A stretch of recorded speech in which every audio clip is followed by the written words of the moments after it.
Dear students, today we will read the topic gene cloning. What is gene cloning? Gene cloning is the multiplication of a DNA or a desired gene of our interest. How it will be defined? Gene cloning refers to the production of multiple copies of desired genes, or we can say it is xeroxing of genes. Often the term genetic engineering or recombinant DNA technology is also used as synonym for DNA or gene cloning in the broader sense. The gene cloning may be in vivo or it may be in vitro, or we can say gene cloning can be done in the nature also, or it is done in the laboratory also. But in all, we can see gene cloning is the large increase in the copy number of selected DNA sequences. Now, how gene cloning is done, what is need of gene cloning, or we can say why there is gene cloning, what is need of gene cloning, how gene cloning is helpful in various objects of genetic engineering. The first object of gene cloning is to obtain large number of copies of specific DNA fragments. Second, to recover large quantities of the protein produced by the concerned gene. Third, to integrate the gene of interest into the chromosome of a target organism where it expresses itself. So, gene cloning is very important in the sense that large number of copies of particular DNA fragments can be done. Second, the protein related to that gene can be synthesized and it is used for the human welfare. Third, the formation of the transgenic organisms where the interest of gene is introduced into an organism and then it is multiplied. And what are the steps of gene cloning? How genes are cloned? What are the major steps? The first, the isolation of desired gene, selection of suitable vector, insertion of desired gene into vector. Fourth, introduction of rDNA into host cell. Fifth, identification of cloned genes, that is formation of recombinants. If we see in the slide how genes are cloned, these are the 5 basic steps which are done one after other, and in these 5 steps genes are cloned. We are step by step we are watching here. The first, the construction of recombinant DNA molecule, how desired gene and vector is combined together to form a recombinant DNA molecule. This recombinant DNA molecule is introduced into bacterial cell where this bacterial cell is now having the interest of gene, and then this bacterial DNA is again multiplying with recombinant DNA, and recombinant DNA is going to multiply on the medium, and large number of inserts, DNA inserts is obtained by the recombinant DNA technology. Now we can understand this by step. Isolation of desired gene. Isolation of desired gene completes, there are various sources for the desired genes. First is from natural sources, second is from genomic libraries, third is from cDNA libraries, and fourth is chemical synthesis. Now, first step from natural resources, how we can obtain the gene. The desired gene is obtained or it is isolated by following steps from natural tissues. First is lysis of cells, second removal of protein, and third is precipitation of DNA. The so cells are taken into a test tube where they are extracted, or cells are being ruptured in a test tube, then they are centrifuged. In the centrifuge, these cell extract is showing cell debris in the bottom, and DNA, RNA and protein is found as a supernatant into the test tube. This supernatant is transferred into vial again, and the phenol is added into it. Then this is again centrifuged. By centrifuging this, the aqueous layer of DNA and RNA is formed as a layer on the phenol. This aqueous layer is again incubated with ribonuclease enzyme so that the RNA is decreased, or you can say RNA is damaged, and DNA remains as a precipitated form in the test tube. Again it is centrifuged with ethanol and DNA is obtained. The second step, that is formation of genomic libraries. The genomic library is the collection of genes of an organism, also called as gene bank. It is collection of plasmid clones or fake lysates containing recombinant DNA molecules, so that the sum total of DNA inserts in the collection is ideally representing the entire genome of an organism. Genomic library is obtained by a technique called as shotgun approach. So genomic library is the collection of genes of an organism, or you can say a total genome of an organism. In shotgun approach, we can see in the slide how DNA is treated with restriction endonucleases. The DNA is broken down into small pieces. These are the random DNA fragments, or you can say these are all the genes which are one by one they are cloned into plasmid and they are kept as copies into genomic library. Here in the slide this is explained. Again, the third method, that is from cDNA libraries, or obtaining of DNA from messenger RNA, is called as cDNA.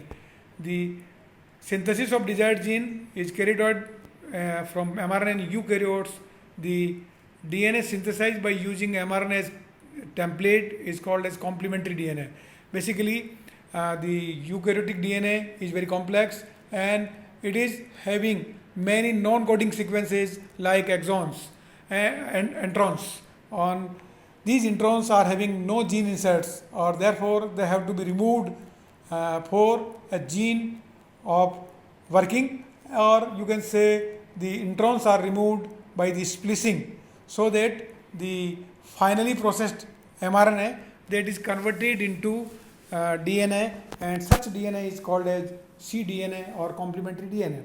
Now this complementary DNA is again kept in the phase lysates or in the plasmids as a cDNA library. So cDNA library is a population of bacterial transformants or phase lysates in which each mRNA isolated from an organism or tissues is represented as its cDNA insertion in a plasmid or a phase vector. It is found in eukaryotes. Here we can see how plasmid DNA is having cDNA in the form of cDNA library. Then synthesis of cDNA, it is a process given here. We will take first messenger RNA, and this messenger RNA is having processed, or the copy of complementary DNA by DNA polymerase is synthesized. This cDNA is firstly single-stranded, and by the multiplication by DNA polymerase it becomes double-stranded DNA in the end. So this messenger RNA is first formed by cDNA, as we have seen in the previous slide, by RNA polymerase, and this RNA is converted into cDNA by a reverse transcriptase enzyme. This process was first seen in the viruses, where the taminism or reverse transcription have been discovered by Tamin and Baltimore, and by this method the concept of central dogma of molecular biology has been reversed. How DNA is forming RNA and RNA is forming protein. This is a universal flow of the information as given by Crick in the central dogma hypothesis. But due to the discovery of reverse transcription process, this process was reversed, and we can say RNA is also forming DNA, and this formation of DNA from RNA is called as reverse transcription. Or here in the process, in the cDNA formation, the messenger RNA is converted into cDNA in the form of complementary DNA, and this process is called as reverse transcription and the formation of cDNA in the eukaryotes. Such cDNA are being cloned into plasmid and form cDNA library. The fourth method is by chemical synthesis. The gene can be synthesized chemically also by free nucleotide in an automated machine called a gene machine or DNA synthesizer. Phosphoramidite forms of nucleotides are used here in this machine, and the CNN bond is formed here, and appropriate protecting group chemistry is applied here, and this mixture of various nucleotides forms DNA, and such DNA is synthesized in the laboratory by nucleotides and is called as chemical synthesis, and this DNA is used as DNA inserts for the cloning purposes. Then there are few things that have to be known. rDNA technology was first used by Stanley Norman and Con Herbert Boyer in 1973. So Cohen and Boyer in 1973, rDNA technology has been used or introduced by them. The chemical synthesis of DNA was done by Hargobind Khurana for L9 tRNA gene, and later on he has got the Nobel Prize for that purpose. Third, the first genetically engineered plant was formed by was flavor sour variety of tomato, which is a very delicious tomato variety formed by genetic engineering. Then selection of suitable vector. There has to be some vector in which DNA has to be cloned, and which cloning vector or the vector used for the cloning is suitable for that particular DNA size. So cloning vector are of different types depending upon the size of desired gene. The autonomously replicating extrachromosomal bodies transport the desirable DNA fragments into host cell, and they are called as or termed as cloning vehicles or vectors. So cloning vehicles are basically the buses in which DNA are to be transported and has to be multiplied in the bacterial cell, and they can carry the GNA or gene of our desire. The DNA that carries the desired gene into the host cell is called as gene cloning vector. The ideal characteristic of a vector is what should be the main characteristic that has to be shown by the vector. First is origin of replication. The vector should have a site where replication can be originated. Second, it has to be have some selectable markers by which it can be identified that our gene of desire has been multiplied. Third, the unique restriction endonuclease sites in these vectors should have unique restriction endonuclease site so that a restriction endonuclease can cut that particular DNA or vector. Fourth, the size is important. Just, as I have earlier told, that vector is decided by the size of desired gene, that how much size of DNA is required for the vector so that it can be multiplied very easily. And fifth is copy number. What is the total number of genes of a copy of an ideal vector? So here is the example where all these characteristics are being covered, where origin of replication, selectable marker sites, unique restriction enzyme sites. So it is characteristic of particular vector that has to be have by a vector so that they can multiply in the bacterial cell. Important gene transfer systems. Gene transfer system is having cloning vectors like plasmid, bacteriophages, cosmids, BSCs, bacterial associated cloning vectors, yeast associated cloning vectors, and 6 is expression vectors. So first we will take plasmid. Plasmid are double-stranded, circular, self-replicating extra-chromosomal DNA molecules. They are found in many prokaryotes and few eukaryotes such as yeast. They range in size from 0.5 to 10% of the size of bacterial chromosomes. Plasmids are naturally occurring plasmids. There are some F plasmid, R plasmid, coal plasmid, degradatory plasmid. These are the various plasmids which are found naturally in the bacteria. The plasmids used as vector are the PBR322 and PUC series in the recombinant DNA experiments. Plasmid vectors. The first is PBR322. This vector was constructed from 3 plasmids, PSC101, COL-E2 and TN3 transposon. Here P represents the plasmid, BR is the named by the scientists who have developed this plasmid, that is Oeco Bolivar and Ray Rodriguez. Bolivar et al. In 1977 has synthesized this plasmid, that is called as PBR322, and 322 is the number of the plasmid within their stock collection. The diagram has been given in the slide that how PBR322 is having all those characters which are required for the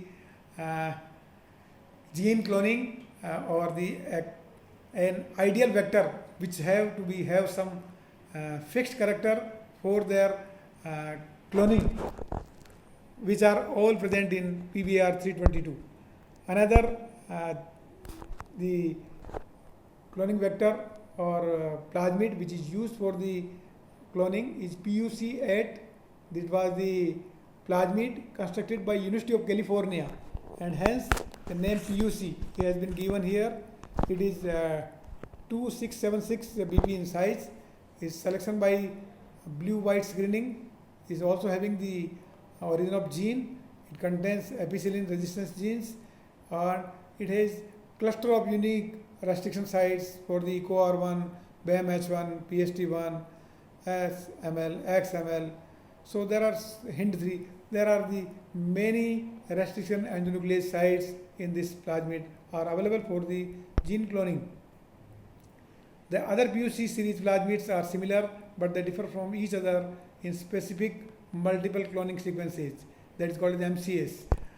So the main plasmids which are used in DNA cloning experiments are the PBR322 and PUC. The next cloning vector, that is bacteriophages. Bacteriophages are the viruses which infects bacteria. Structurally, phages fall into 3 main groups: tailless, with having head and tail, and filamentous. Depending on life cycle, phages may be classified as they are virulent, that is, are in lytic cycle, or they are temperate phases, which are in lysogenic cycles. The DNA of bacteriophages are extensively used as vehicle to carry desired gene into the host cells. The how this bacterium attaches to the bacterial cell, and the DNA is inserted into host cell, and when the bacterial DNA is inserted into host cell or bacterial cell, there are 2 types of cycle, that is lytic cycle and lysogenic cycle. In lytic cycle, the DNA of virus immediately breaks down bacterial DNA and multiplies in 200 copies, and again it is out to the bacterial cell, and again it multiplies by taking another bacterial cell. But in lysogenic cycle, This DNA of virus does not break the bacterial DNA. It integrates with the bacterial DNA and forms a prophage, or it remains multiplied and completes its life cycle in the later phase, and at last it again comes out from the bacterial DNA, and when it removes from the bacterial DNA, it takes part some DNA of bacteria, and again it multiplies in 200 copies, and it lyses the bacterial cell and come out with 200 copies. So bacteriophage is having different types: lambda phages, M13 phages. Lambda phages are also there as insertional vectors or replacement vectors, and M13 phages are the M13 series vectors. The lambda phages are generally used in DNA cloning experiments. It is linear duplex molecule with cohesive single-stranded sites. It is about 48.5 kbps.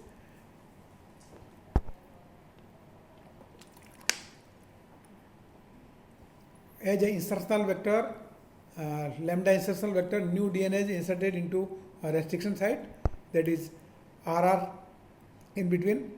This new DNA insert is inserted. They have a single restriction site to generate recombinants. DNA is inserted to the site. The size of the fragment that may be cloned is therefore determined by the difference between the vector size and maximum packageable fragment size, that is 38 to 51 kb. It has a core site. In core site, where there are cohesive sites, left and right arm, DNA is cloned in between them, and these core sites again make them as packageable DNA, and it is packed into the head of the bacteriophage. The next is a replacement vector, lambda replacement vector, in which new DNA replaces the stuffer fragment. It has two restriction sites as the non-essential sequence, that is stuffer region. The DNA segment lying between two restriction sites can be removed by using a restricting endonuclease. Since the foreign DNA replaces a portion of lambda DNA, the vector is called as replacement vector. The packageable limit is same as in insertional vector, 38 to 51 kb. DNA can be inserted into bacteriophage. Third is M13 vector. It is filamentous phase of 6407 nucleotide in the length. It is parasite of E. coli. It consists of a capsid and a DNA that is single-stranded, circular. Then another is phasmid. Phasmid vector combines the essential element of plasmid and M13 phase. Therefore, it is called as phasmid. Example is lambda EMB L8, and it contains the cluster of sites that are restriction sites. Then it contains the ampicillin resistance gene. It contains origin of replication. So phasmids are the another cloning vector which is hybrid of M13 phase and plasmid. Then next is cosmid.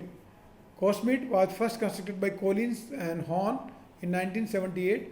Cosmid vectors made up by combining of properties of plasmid vector with the useful properties of the lambda phase, that is core site.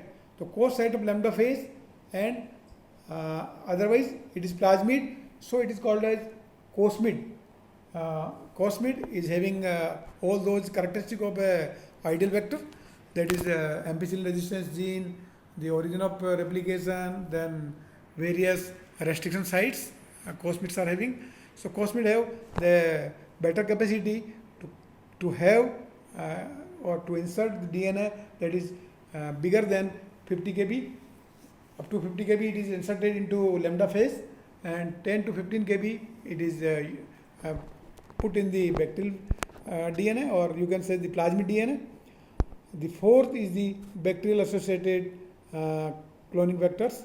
The cosmid vectors are unable to accommodate fragment that exceed 46 kb. The factors of E. coli is naturally capable of accommodating exceptionally large segment of DNA. BSC has three general features. It has the set of regulatory genes that controls replication and copy number, chloramphenicol resistant gene, and the cloning segment. PBSC 108L, it is a BSC plasmid vector, that is it can accept 300 kb of DNA. So it can accept a large size of DNA which is cloned when our requirement is more. So if our DNA size or desired DNA size is more than 200 to 300 kb, then the bacterial associated cloning vectors are used. Next is yeast artificial chromosomes. That is, yeast artificial chromosome is a segment of DNA that replicates as a yeast chromosome when it contains foreign DNA. YACs are designed to replicate as a plasmid in bacteria when there is no foreign DNA inserted into the vector. Once the fragment of DNA is inserted, YACs are transferred into yeast cell where they replicate as a eukaryotic chromosome. It can accept approximately 2 to 2000 kb DNA. So it is the cloning vector which can have larger inserts of DNA for cloning. Sixth is expression vectors. The cloning vector containing suitable expression signals to have maximum gene expression is called as expression vectors. Following expression signals are introduced to get maximum expression, that is insertion of strong promoters, insertion of strong terminal codons, adjustment of distance between promoter and cloned gene, and insertion of transcription termination sequence, insertion of strong translation initiation sequence. Example, that is PLA 2311. It is via expression vector. It has some expression genes, the selectable marker, origin of replication, transcriptional terminators, promoters, multiple cloning sites. All these are present in the expression vector. So what determines the choice of a vector? Insertion size, as I already told, is the lambda phage is used as a vector. Host is E. coli, then 5 to 25 kb of DNA can be inserted into it. The lambda cosmid, then it is inserting 35 to 45 kb of DNA. Then P1 phase, then 70 to 100 kb of DNA can be cloned. Plasmid associated genes, that is cloning vectors. E. coli 100 to 300 kb. BSCs, it is more than 300 kb. YACs, it is 200 to 2000 kb, that is Saccharomyces is the host here. So किसी भी gene को multiply करने के लिए किस प्रकार का vector लेना चाहिए, उनमें इन सब चीज़ों का ध्यान रखा जाता है. पहला है insertion size, second vector size, third restriction sites, fourth copy number, fifth cloning efficiency, sixth ability to screen for the insert, and next and last, what downstream experiment do you want. So by these vectors we can clone any of DNA. That is here comparative account of vector system has been given, that is plasmid, bacteriophage, cosmids, BSCs and YACs.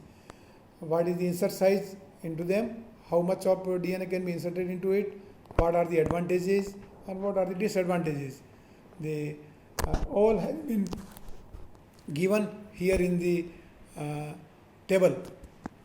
Plasmid की अपनी मजबूरी है कि इसके अंदर 10 kb से ज़्यादा का बड़ा DNA आप इसमें क्लोन नहीं कर सकते, but it is easy to handle, straightforward selection strategy, there is no problem. In bacteriophage 10 to 23 kbps of DNA can be cloned, लेकिन इसको हैंडल करना आसान नहीं होता है और इसकी होस्ट रेंज जो है वो नैरो होती है. थर्ड कॉस्मिड, जहाँ पर 50 kb के नीचे मैंने बताया 32 से 49 kb का DNA इसमें क्लोन किया जा सकता है. It also can be handle like a plasmid, but 50 kb के ऊपर का अगर कोई DNA है तो उसको हैंडल करना थोड़ा मुश्किल होता है.